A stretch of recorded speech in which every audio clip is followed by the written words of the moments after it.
Ngayong araw nga ay no screen time day. So, ito yung ginawa namin para malibang yung mga bata at hindi makapag-cellphone or makanood ng TV.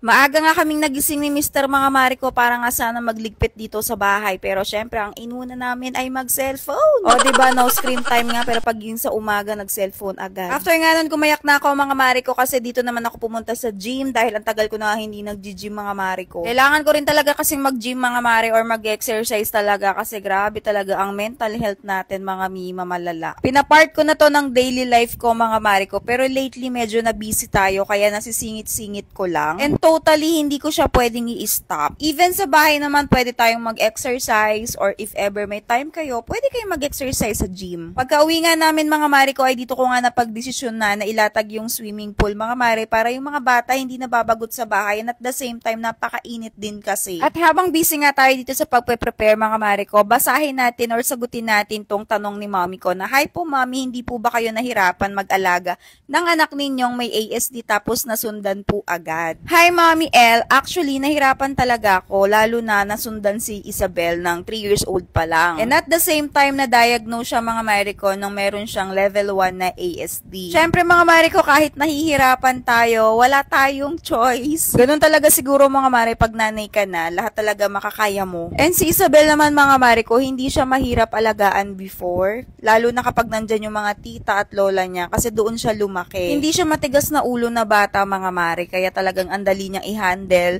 and then sumusunod talaga siya whenever pag may sinabi kang rules. And right after naman ng assessment niya at na-diagnose siya nung may ASD siya mga Mariko, ay pina-therapy ko na agad siya nang sa ganon mas hindi kami mahirapan sa pagpapalaki sa kanya at nang mas matutunan niya kung papaano ba maging ate or papaano yung merong kapatid. Ang mas effective kasi sa amin yan nun mga Mariko, mas inuuna ko talaga si Ate Isa, mas binibigyan ko talaga siya ng pansin kaysa kay Via kasi si Via nun mga Mare, bata pa lang naman or baby pa lang naman siya. Kumbaga mga Mari ko, hindi siya magdadamdam or hindi siya makakaramdam ng pagsiselos unlike kay Ate Isa no, na may isip na siya. Kaya every time nun mga Mari ko, pag tulog na si Via nun, si Ate Isa na inuuna ko. Pag uuwi ako ng bahay, sasalubungin ko silang dalawa. Si Ate Isa talaga yung una kong pinupuntahan. For me mga Mari ha, mas naging effective yun na lagi nyo uunahin yung panganay nyo or kung sino yung mas matanda mga Mari ko kaysa dun sa baby kasi mas sila yung nakakaramdam ng pagsiselos or sila yung may isip kasi. Pero hindi ko naman din ibig sabihin na pabayaan niya yung maliit mga Mari ko. What I mean when it comes sa affection, sa pagbibigay ng oras, mas lamang lang dapat lagi yung panganay. Kasi nasa adjustment period pa siya na ngayon lang siya nagkaroon ng kapatid para nang sa ganun hindi magka-conflict or hindi laging nagtatampo. And syempre hindi ako nahirapan gano mga Mari ko dahil nandyan naman yung tulong ng mga biyanan ko, mga hipag ko, and of course yung asawa ko. Kaya mga Mari, mahalaga talaga ang may support system sa inyong mag-asawa and then at the same time nakakatuwang nyo sa mga anak ninyo. If ever naman wala talaga sila mga Mari ko, pwede kayong magbawas ng mga gawaing bahay para nang sa ganun hindi kayo loaded